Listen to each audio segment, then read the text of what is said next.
정부의 통신시장 경쟁 촉진 방안 제4통신사 나올까? 라는 주제로 진행이 됩니다. 네, 사실 뭐 통신비 매달 내시는 분들은 아시겠지만 이게 꽤나 뭐 적은 돈 같으면서도 이게 빠져나가고 가면은 통장 잔고가 훅훅 들어와 있더라고요. 부담스럽습니다. 네, 통신비 부담스러워 하시는 분들도 굉장히 많을 것 같습니다. 실제로 이제 국내에서는 3사죠. 이제 KT, SK텔레콤 그리고 LG U+가 굉장히 오랫동안 시장을 좀 독점해오는 그런 과점을 해오는 그런 모습이었는데요. 이번에 이제 정부에서도 이동통신업계에서 경쟁을 좀 촉진시키기 위해서 다양한 방안들을 내놓고 규제안도 내놓는 것 같습니다. 그동안 이 과점 체제 얼마나 오랫동안 지속된 걸까요? 네, 사실 이제 시장에서는 경쟁자가 있어야지 가격도 어느 정도 안정화가 그렇죠. 되고 네. 소비자들도 좀 좋은 품질의 좋은 제품들을 좋은 가격에 살 수가 있는데요. 통신업계 같은 경우에는요, 20년째 뭐 KT라던가 LG U+, 또 이제 SK텔레콤 여기가 통신 시장의 80% 이상을 차지하고 있는 모습들을 보여줬습니다. 그렇다 보니까 이 3사들도 딱히 요금이라던가 마케팅에 대한 경쟁도 치열하지 않았고요. 이 말은 결국 우리는 지금까지 충분한 혜택이나 편익을 이제 통신비 쪽에서 누릴 수 없었다라는 의미이기도 합니다. 이제 대부분 평균적인 통신비 지출이 12만 원 정도라고 해요. 일단 기본은 10만 원으로 넘는 것 같고요. 이것도 또 매년 증가세를 보이고 있습니다. 특히 이제 4G에서 LTE에서 5G로 넘어가는 시점에서 요금 부담이 훨씬 더 커지게 느껴지는 것 같은데요. 우리가 이렇게 요금 부담을 장기간 동안 겪어오는 동안 이통 3사의 실적은 사실 그동안 굉장히 좋았습니다. 지금 3사의 합산 영업이익이 3년째 1조 원을 넘어서고 있는데요. 지금 2분기에도 호실적이 전망이 되면서 6분기 연속으로 3사의 영업이익 합산이 1조 원을 돌파할 것이다라고 시장에서는 전망을 하고 있습니다. 결국에는 이 3사, 이통 3사의 호실적의 배경이 되는 것은요. 5G에 대한 가입자가 증가하고 있다라는 점입니다. 지금 5G가 2019년에 처음 상용화가 되고 올해 4월 말을 기준으로 벌써 가입자가 3천만 명을 돌파했다라고 해요. 네. 여기서 지금 가입자당 평균 매출이 상승을 했다라는 거고요. 반면에 이제 또 이통 3사에서는 마케팅 비용이라던가 뭐 추가적인 비용 지출이 없었습니다. 그렇기 때문에 벌어들이는 돈은 많고 또 빠져나간 돈은 없으니까 당연히 실적이 좋을 수밖에 없었죠. 물론 1분기 때 LG U+의 경우에는요. 정보 유출 사건이 있었잖아요. 그러면서 보상비 지출이 있었지만 이거는 또 이제 소비자 혜택과는 무관하게 일회성 비용으로 이제 처지는 거기 때문에 이제 보상비라고 보시면 될 것 같고요. 어찌됐건 이통 3사는 이제 과점 체제 때문에 지금까지 돈을 굉장히 많이 벌고 있었지만요. 소비자들은 통신비의 부담이 계속해서 늘어났다라는 점입니다. 네, 확실히 이 중간 내용 중에서 마케팅 비용에 뭐 추가적인 지출이 없었다고 하니까 과점 체제가 워낙 공고하고 이제 보통은 통신사를 저희가 막 옮겨 다니지는 않잖아요. 뭐 매 분기나 뭐 매달마다 이렇게 옮기지 않다 보니까 좀 이렇게 충성 고객들이 좀 많아지면서 이런 현상들이 좀 발생을 한 것 같습니다. 혹시 연희님은 알뜰폰 쓰시나요? 저는 이제 얼마 전에 2달 전에 핸드폰을 바꿨어요. 네. 그전에는 핸드폰을 3년 정도 쓰다가 이제 5G로 갈아탔는데 네. 그러면서 요금 부담이 갑자기 확 늘어나더라고요. 네. 그래서 약간은 좀 후회를 하고 있는 그런 부분이 있습니다. 제 주변에도 이제 통신비 부담이 좀 세다 보니까 네. 알뜰폰 쓰는 분들이 굉장히 많아지고 있는 것 같은데 네. 이렇게 되면서 이동통신사 3사의 점유율이 약간 좀 변동이 있거나 하진 않았을까요? 네, 그래도 이제 알뜰폰이라는 것들이 등장하면서 또 젊은 친구들 사이에서도 알뜰폰이 굉장히 또 인기를 끌고 있습니다. 네. 이렇게 알뜰폰이 등장하면서 이통 3사에 대한 점유율도 어느 정도 빼앗기고 있는 모습들을 보이고 있는데요. 이제 알뜰폰의 가입자 수가 매년 증가하고 있어요. 근데 이제 5월을 기준으로 알뜰폰 휴대폰 회선 수가 지금 한 794만 개 정도가 되고요. 누적으로는 1,400만 명을 돌파했다라고 합니다. 그래서 지금 알뜰폰 점유율만 따졌을 때는 18% 정도로 급성장하고 있다라고 이제 보여지고 있고요. 반면에 이통 3사 같은 경우에는요. 5월을 기준으로 이제 이통 3사 모두 다 가입자 수가 2만 명 넘게 감소를 한 모습들을 보여주고 있고요. 원래는 사실 이제 알뜰폰이 LTE 요금제가 주였어요. 네. 그래서 지금 알뜰폰 전체 가입자 중에서 LTE 쪽에서 차지하는 비중은 91% 수준이었는데요. 5G가 대중화되고 있는데도 불구하고 알뜰폰의 LTE가 가입자가 증가하고 있다라는 의미는요. 소비자들 입장에서는 5G나 LTE나 그렇게 속도 차이나 품질 차이를 느끼지 못한다라는 의미이기도 합니다.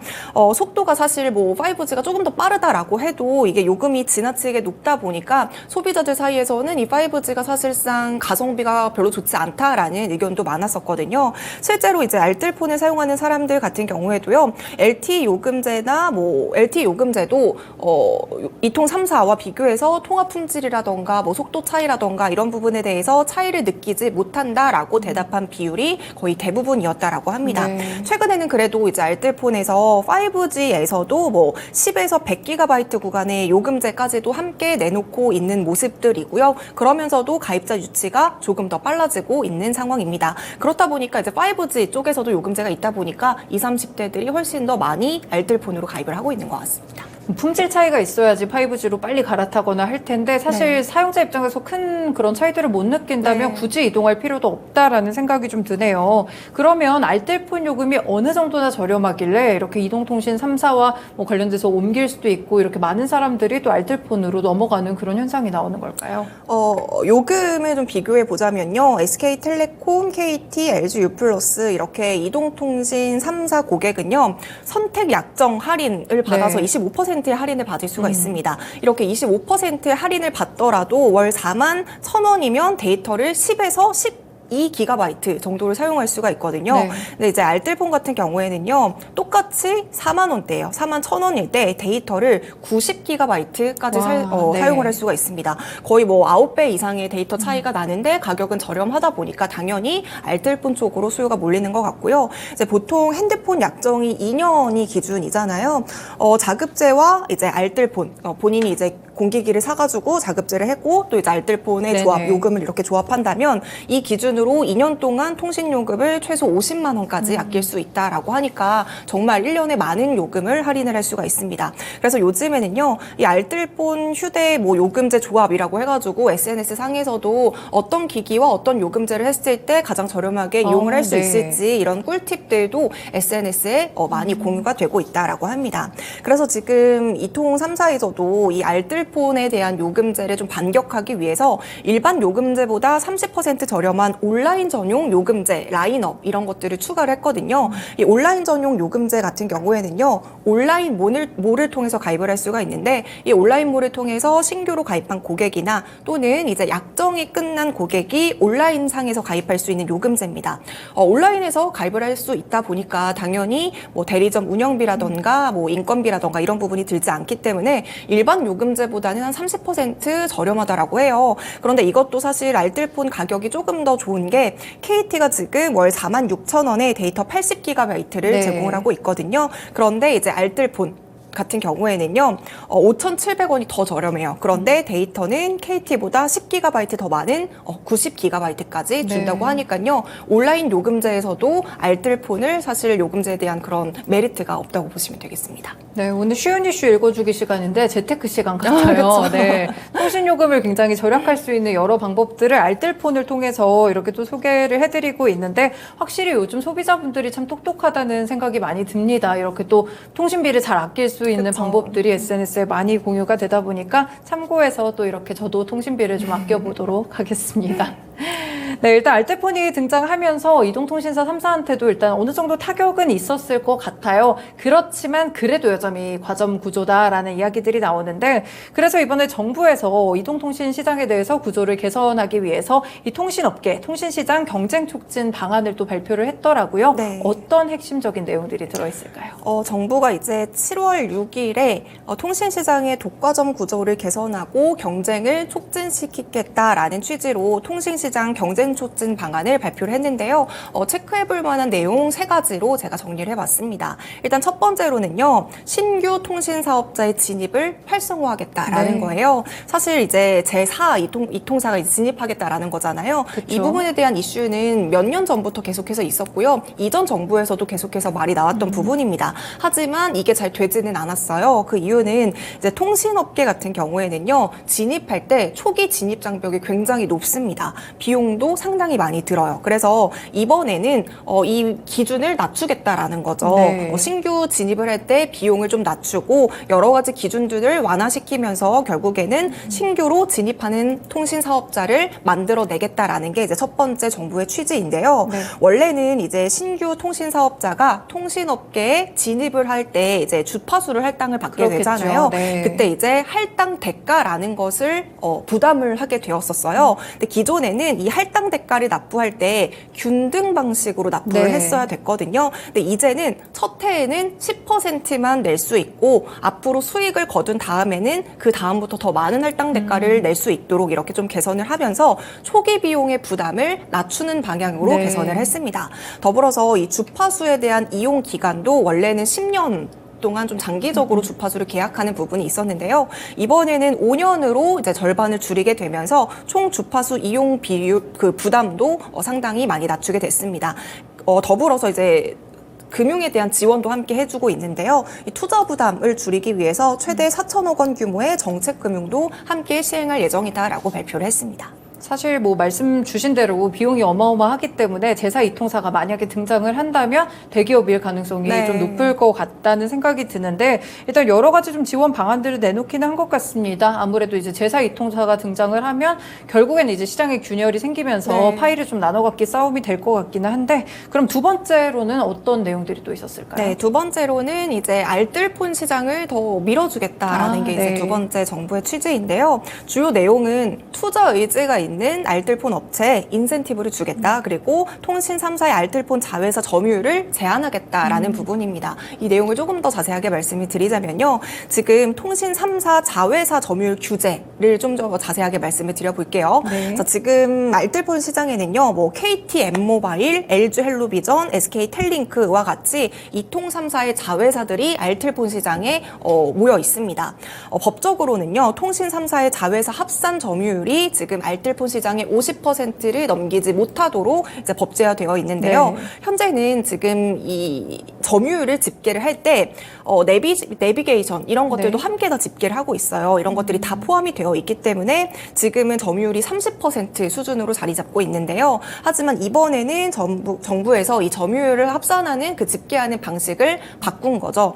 내비게이션 이런 것들, 사물 인터넷 이런 걸 다 빼고 오직 알뜰폰 이쪽에서만 집계를 하다 보니까 지금 알뜰폰의 자회사 점유율이 45%까지 올라가게 됐습니다. 네. 이렇게 되다 보니까 순수 알뜰폰 업체가 이 점유율에 대한 집계가 빠지게 되니까 더 성장할 수 있겠다라는 취지로 이렇게 알뜰폰 시장을 밀어주고 있습니다. 네, 알뜰폰 시장을 확대하는 방안으로 또 이렇게 이통사들의 과점 구조를 개선해 보겠다라는 의지가 좀 담겼던 것 같은데요. 마지막으로는 아무래도 직접적으로 요금을 낮추게 되면 어떨까 이런 생각이 좀 듭니다. 이 네. 내용도 있었죠. 네, 맞습니다. 이제 소비자들의 부담을 좀 낮추기 위한 방안들도 제시를 하고 있는데요. 현재 4만 원대부터 시작하는 5G 요금제를 3만 원대까지로 낮출 수 있도록 그 최저 구간의 요금을 조정을 유도하는 보조금 한조라는 게 있잖아요. 네. 이거를 지금 공시지원금의 15%에서 30%까지 높이겠다라는 방안도 함께 추진을 하고 있습니다.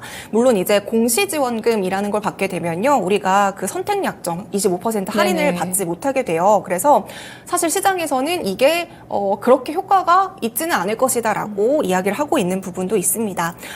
그리고 여기에 더불어서 또 이제 선택권의 확대를 좀 넓히기 위해서 지금은 5G 핸드폰을 구입을 할 때 LTE 요금제는 가입이 안 되어 있었거든요. 네네. 근데 이제는 LTE 요금제에 가입도 가능해지고요. 그동안 이제 가입이 제한이 됐지만 이제는 LTE 또는 5G 쪽에서도 요금제를 선택을 할 수 있기 때문에 소비자들의 선택권이 훨씬 더 넓어질 수 있겠다라는 좀 긍정적인 효과가 있을 것 같습니다. 사실 이번에 이제 정부에서 방금 제가 3가지 정도를 말씀을 드렸지만 이 정부에서 내놓은 방안에 대해서 여러 가지 사실 말도 많은 것 같습니다. 그리고 이제 요금 부담 쪽에 있어서 시장에서 네. 약간 아쉬워하는 부분들은요. 단말기 가격에 대해서 어떤 언급이 없었다, 어떤 대책이 없었다라는 거예요.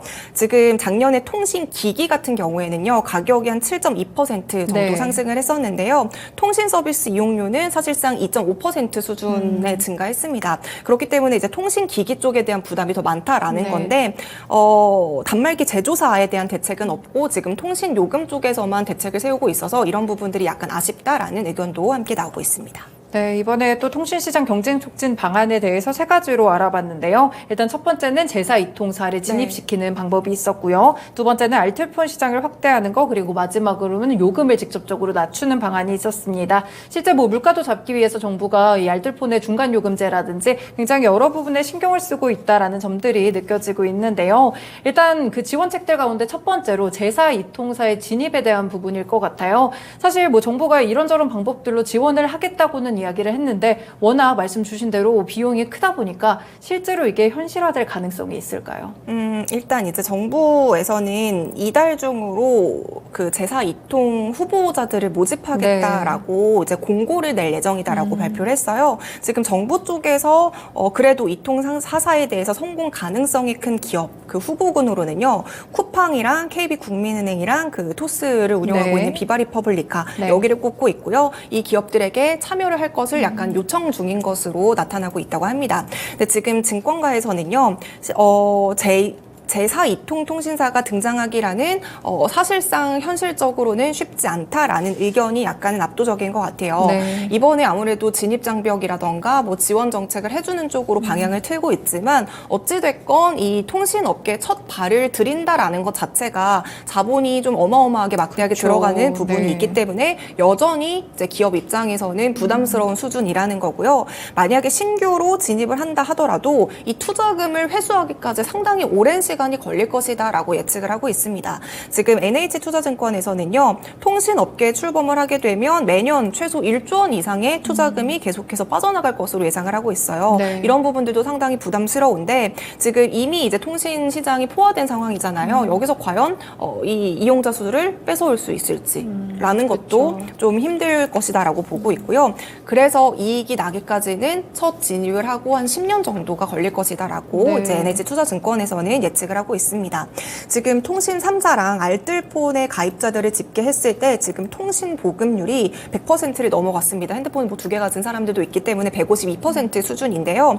그리고 여기서 통신 3사는 또 인터넷, TV, 뭐 결합 상품 이런 것들도 함께 하고 있어요. 이런 할인 혜택을 받기 위해서는 결합 상품을 이용을 해야 되는데 이 혜택을 받고 있는 사람들이 지금 한 60% 수준이라고 합니다. 그렇다라고 한다면 제4 이통통신사가 등장을 한다 하더라도 이런 혜택들을 다 밀고서라도 넘어올 수 있을지, 그러면 우리는 제4 이통통신사는 이거보다 더 큰 혜택을 줘야 되는지 과연 그렇게 할 수 있을지라는 게 의문이라고 하고요. 그럼 이제 요금을 좀 낮출 수 있을까에 대한 부분도 요금을 낮추게 되면 애초에 투자 비용이 많이 들었는데 수익성을 확보하는 것도 사실상 굉장히 어렵다라는 거죠. 물론 이통 3사보다는 이 요금을 낮출 수는 있지만 사실상 기존의 알뜰폰보다는 요금을 더 낮추기는 좀 힘들거든요. 그렇게 된다면 기존에 있는 알뜰폰이랑도 비교해서 경쟁력이 없다라는 거죠. 그래서 어찌됐건 이제 정부에서 이 공고를 냈다라고 하니까요, 신규 사업자가 나올 수 있을지 이런 것들은 꾸준히 우리가 체크를 해보시면 좋을 것 같습니다. 네, 제사 이통사를 찾은 게 정부가 2010년부터 찾았다고 하네요. 그동안 이제 13년 동안 7차례 정도 신규 사업자를 모집을 했는데 다들 좀 난색을 표했나 봐요. 사실 신규 사업자 선정이 좀 어려운 그런 상황이 되고 있는 것 같은데 제사 이통사 사실 믿져야 본전인 상황이잖아요. 과연 대기업들이 진출할 수 있을지 끝까지 말씀 주신 대로 지켜보시면 좋을 것 같습니다. 네, 연희님 오늘 말씀 고맙습니다. 감사합니다. 네, 이렇게 오늘은 쉬운 이슈 읽어주기 시간 1부와 2부로 나눠서 진행을 했습니다. 2부에서는 이제 제사 이통사가 나올 수 있을지 통신업계의 과점 현황에 대해서 함께 분석해봤습니다. 지금까지 다양한 투자 판단에 도움이 되는 말씀들 전해드렸는데요. 특정 종목의 상승과 하락을 보장하지는 않습니다. 네, 토마토랜드 2.0 여기서 마무리 짓겠습니다. 오늘도 시청해주셔서 고맙습니다.